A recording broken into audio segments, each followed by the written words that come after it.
Good morning, everybody. I'm currently on a train in between London and Belgium. Right now, that's France there behind you. I'm going to shortly be in Lille. So I attended the IIBN conference yesterday in London. It was the 8th one, and I thought I would just share the key points that I picked up from it on the day.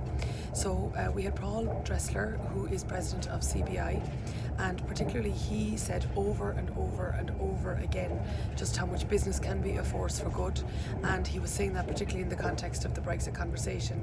He spoke about the impact economically of what Brexit would mean for the UK, but in particular was a lot more vocal about the challenges that Brexit posed from a cultural and a social point of view. He said that the UK economy would heal, but that the divisions from that point of view of socially and politically would take a lot longer. An interesting statistic is that he said of the 400,000 foreign students in the UK, 25% of them were Chinese. So I just thought that was an interesting point as he was looking at the future global superpowers in the world. The next person then we had was Paul Costello, the designer. He made a variety of points. He particularly pointed out the trend that women are now looking particularly more for comfort in their footwear. I had to smile at that given the fact that I have been in a boot and runners for almost the past year with this broken foot, but I've taken it to the extreme, I suppose. But in addition, he's pointed out the fact that retail, like in-person retail, is changing so much that today people want an experience. They want hair salons, they want restaurants and so on, and I have to absolutely concur with that, because based on the future of retail that I did, I emceed an event for Dublin City Council much earlier on in the year, and I recorded a video afterwards. Absolutely concur with that. The next person we had was Bonnie Greer. She was interviewed by Joan Lynham. Many of you may have seen her intervention on Question Time a couple of weeks ago about the way in which Ireland was being treated in the Brexit discussion, and particularly in the context of the UK and the US trading relationship, and how there are many Irish people who are in Congress, and therefore that relationship would need to be considered. She made a variety of points. Very, very interesting woman, and expertly interviewed, I have to say, by Joan Lynham. Particularly, she said she made the analogy that Brexit is like being with a partner for decades, and then one day they walk into the house and you don't recognise them anymore.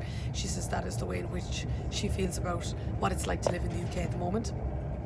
She said that austerity broke a lot of people, and that she said that the particularly populist parties who've been elected by people right around the world have been addressing unaddressed rage and anger.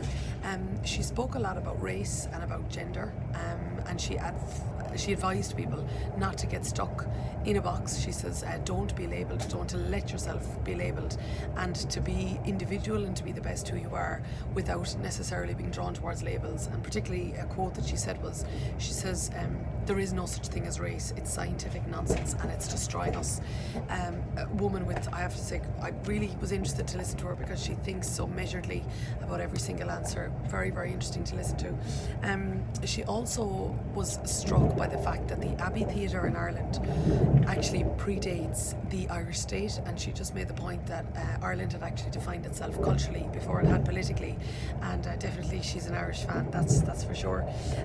There was a variety of pitches. Now I will say, 3-minute pitches, I will say I thought they were the best yet. I've been to 7 of the IIBN conferences. My first one was in London in 2012, and I have to say that I really thought that this group of pitchers had the call to action right.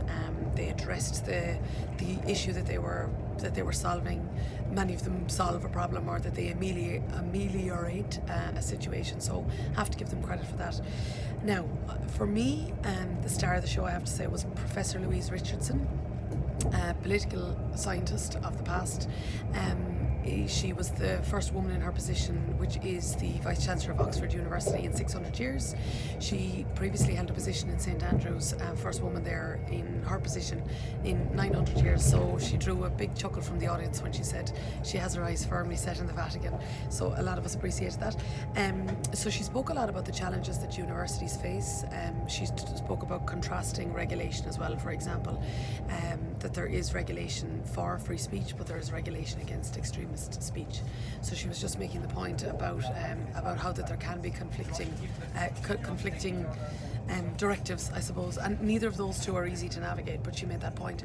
She also spoke about, naturally as you'd expect, the importance of education, and she characterised the last 10 years globally in this way. She said that the crash decimated blue-collar, low-skill jobs, but that the recovery brought high-skilled professional jobs.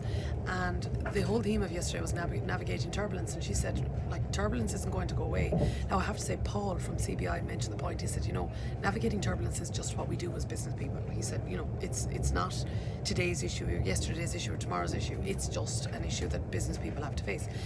But Louise made the point, she said, well, today and tomorrow, like the immediate turbulence is Brexit, but she said the medium term issue is AI, is artificial intelligence.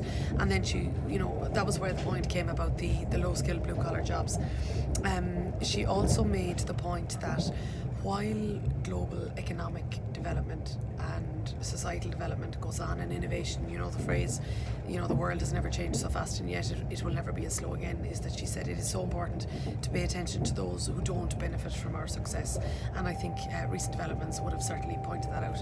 Then we had Peter Sheridan from Cooperation Ireland. He spoke about what their organisation does, which is bring people together between Britain and Ireland, between North and Southern Ireland, and between the communities within Northern Ireland.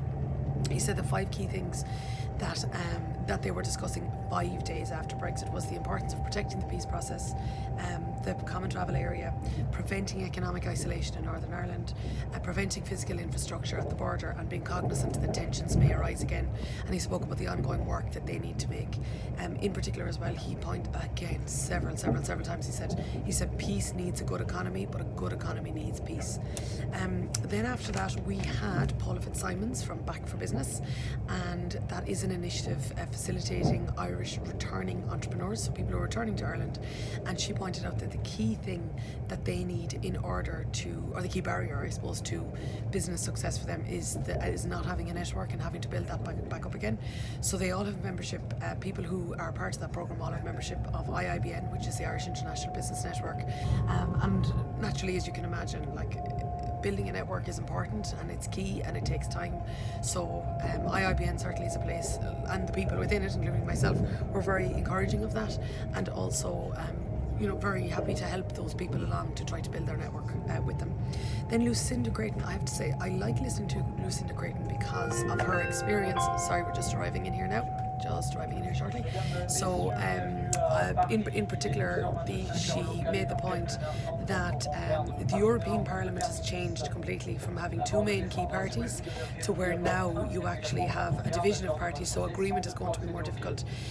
She projected that we may not necessarily have a clear result from the British election the UK election in a couple of weeks' time. So instead that there could be an issue there, and therefore we could be looking at an uncertain outcome. And she also then elaborated to talk about what that would mean for Brexit then thereafter. She also spoke about the fact that Stormont hasn't actually sat for a long time, and that this is going to present an issue for them.